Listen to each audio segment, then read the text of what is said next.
చూడండి slope question. The slope of a line passing through 8,6 and x,2 is 4. Then x equal to ఈ రెండు బిందువుల నుంచి పోయే రేఖ యొక్క వాలు 4 అయినా 4 అయినా x విలువ ఎంత?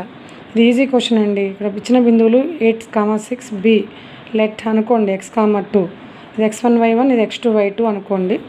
సపోజ్ స్లో ఫార్ములా ఏంటండి y2 minus y1 by x అక్షంతో కోణం చేస్తే tan θ ax plus by plus c ఇక్కడ 0 అయితే మైనస్ a బై b. ఇక్కడ y2 minus y1 by x2 minus x1 ఇలా 3 ఫార్ములాస్ ఉంటాయి. y2 minus y1 equal to 4కి equal చేయండి. 2 మైనస్ 6 అంటే minus 4 by x minus 8 equal to 4 minus 4 equal to 4 cross multiplication 4x minus 32. ఒకవేళ minus 32 left side going to right left side 4x equal to 28 అవుతుందండి. Minus 4 plus 32 28 x equal 28 by 4 7